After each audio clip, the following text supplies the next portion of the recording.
Hey, welcome. This is the Learning Drummer channel. We are in the fourth of 5 videos on mind-muscle control. And what that is the ultimate goal is 4-way independence, 4-way coordination. So all 4 limbs are at your command so that you can in fact play in the flow. That's the point. So that said, there's 5 drills with multiple approaches. Let's get to work.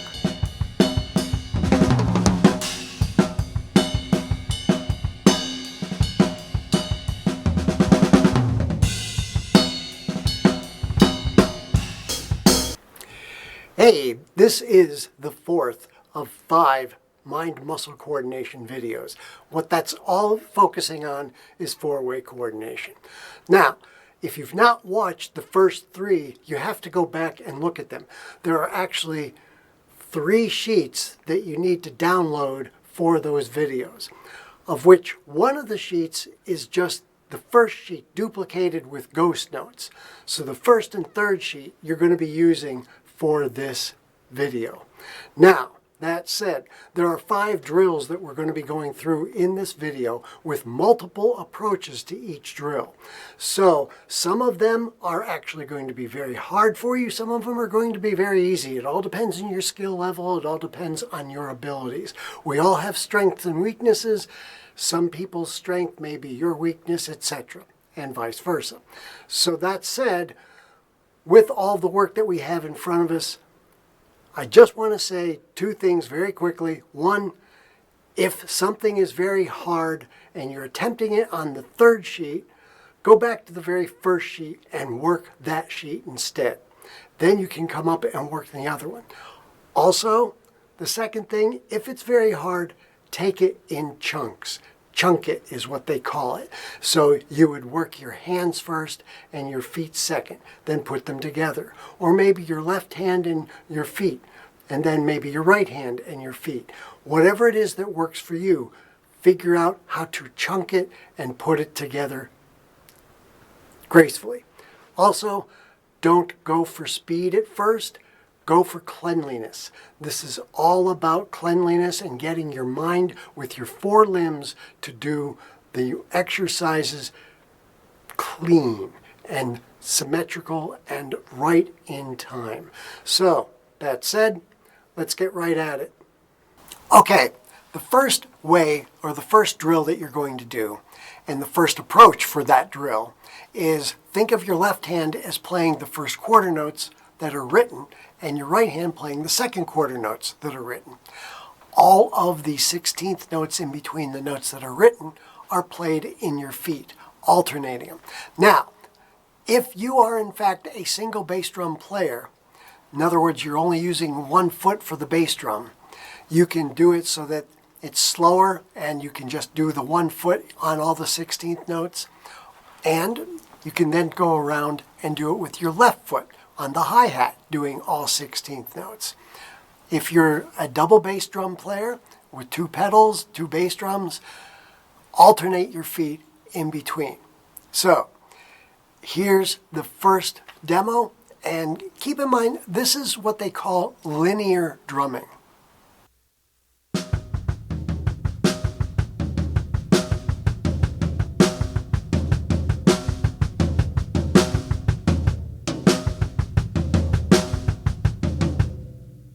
Okay, of course, after you've done that, you now reverse your hand. So the other hand is playing the first quarter note, the other hand is now playing the second quarter note.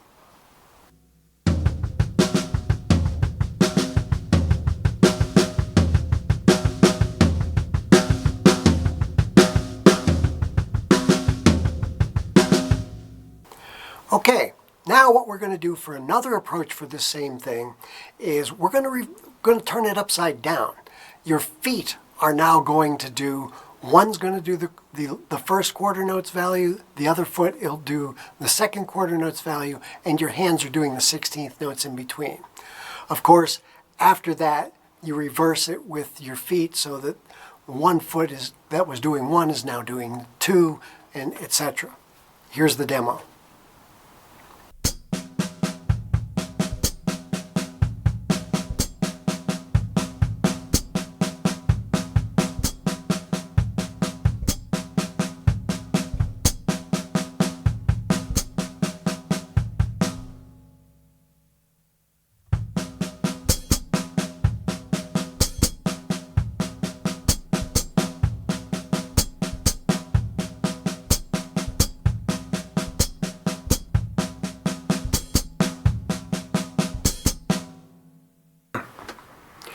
Okay, on to the second drill.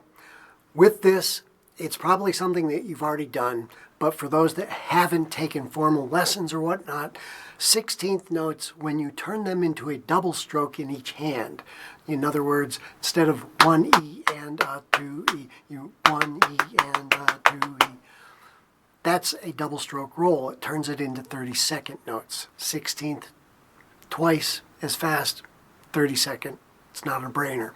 Okay, so what you're going to do is you're going to do all the 16th notes that you've been doing in between the written notes as double strokes in your hands, and all the written notes are going to be accented or single notes read out in the hands.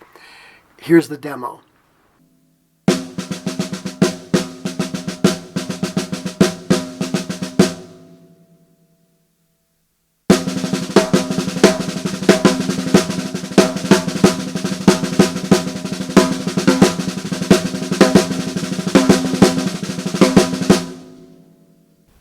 Okay, you got the idea. That first part showed you it slowly, and then the second part showed you the 4 measures written and played. Okay, now you're going to do the same thing with your feet. I don't care if you do single strokes with your feet or if you do double strokes with your feet.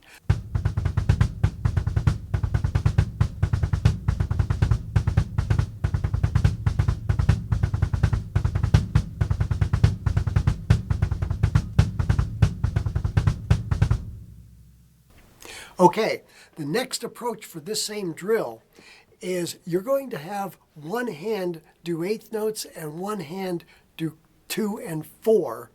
And so your feet are going to play just like they just did, reading the exercises, but doing 30-second notes and then hitting all of the notes that are written.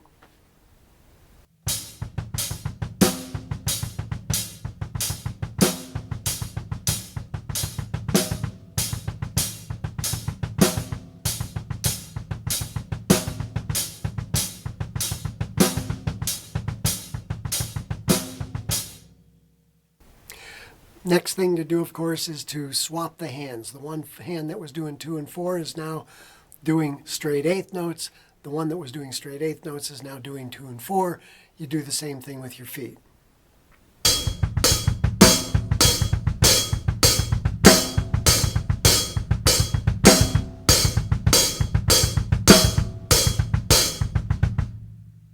Okay, so that which you've just done is what's often called open-handed playing. In other words, you've gone from this to this. So, open-handed playing, you've got a slight introduction to it. Okay, with the third drill, you've probably done this with other instructors. But what you're going to do is just do a simple ostinato in one hand and 2 and 4 in the other hand. That could be 8th notes and 2 and 4. And then your left foot will read the passages, the entire sheet. Then you turn around and you read the same thing with your right foot. So your right foot is playing what's written, and your hands are doing the 8th notes and 2 and 4, or whatever ostinato you've chosen. You then, of course, switch your hands and do the same thing.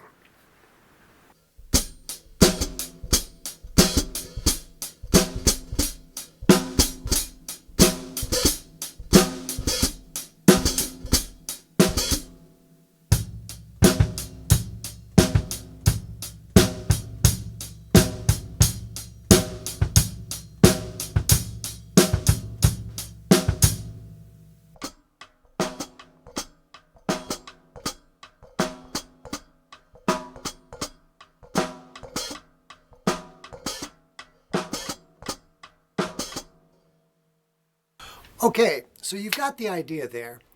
Now, what you're going to do is you're going to invert it. You're going to have your feet doing the ostinato in 2 and 4, and then one hand reads through it, remaining with that one foot doing 2 and 4 and the other foot doing the straight eighths, whichever it is.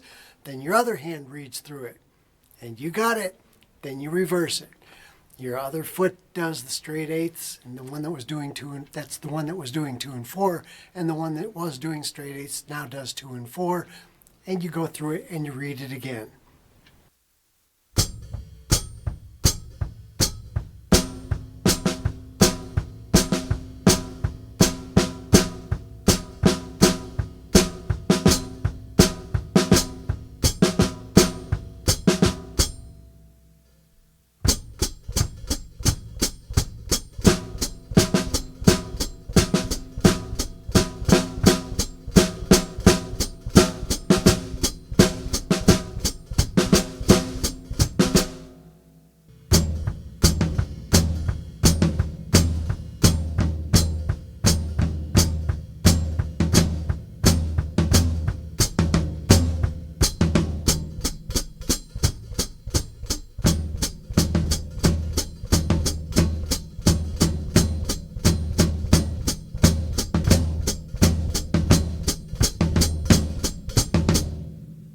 fourth drill is very similar to the third drill.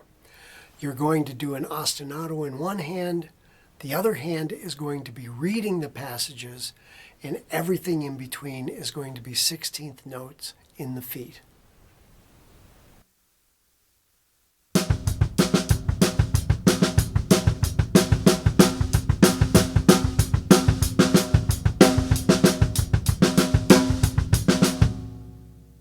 Of course, now you switch hands.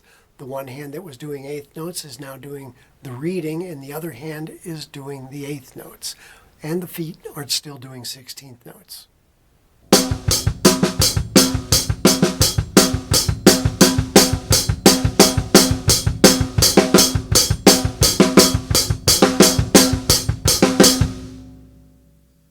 The third and fourth way that you're going to do this particular drill, the fourth drill, is just like what you did, but instead of 16th notes, you're turning your feet into doing 32nd notes.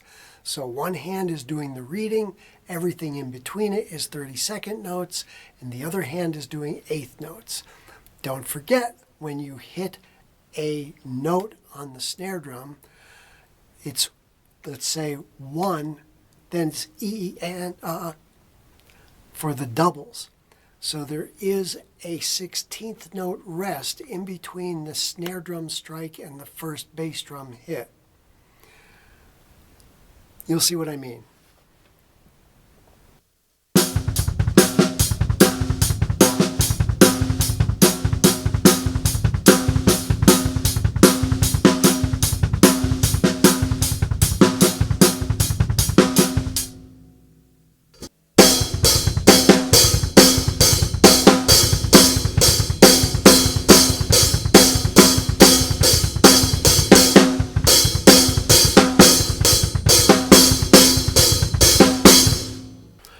Okay, the fifth drill. I hope that you're having fun with these. There are some of them are quite challenging. I found for me personally that trying to get my left hand or my left foot to do the reading and break away from just doing time was challenging at first. So that said, the fifth drill. What we're going to do here is with the fifth drill, one foot is doing the ostinato. The eighth notes that we talked about, one foot is going to do the eighth note ostinato. The other foot reads the passages, and your hands are doing the 16th notes. Now, it doesn't sound that bad, but it does mess with your brain. Your synapses aren't programmed to do this right off the bat. So it's going to take a little bit. I strongly recommend you do this. Start with this on the first sheet. That's where the demos are, so that you have an idea of what exactly is going on. So here we go.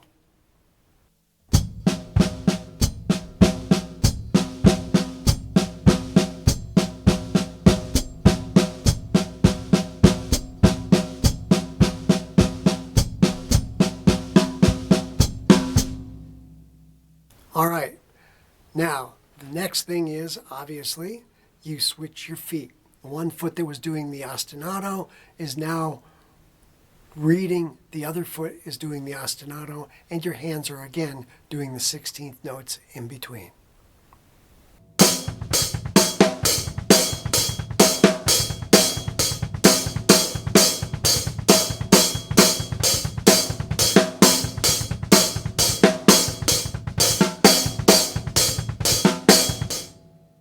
That's it for the fourth video on mind-muscle coordination, and I really hope that you work through these. It will help your playing immeasurably.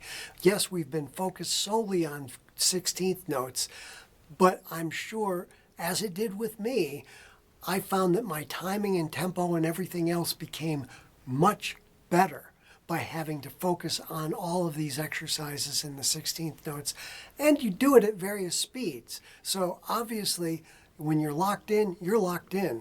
It's excellent, excellent stuff to work through. So, that said, the fifth and last video in mind-muscle coordination is up next. The outgoing solo or music or drum set playing, call it what you will, is kind of a tease for what's upcoming. And after that, we're going to branch into musicality. What makes drum set playing musical? So hang with me and work through these exercises, these drills, all the various approaches, and we'll be seeing you in the 5th video. God bless you in your musical journey.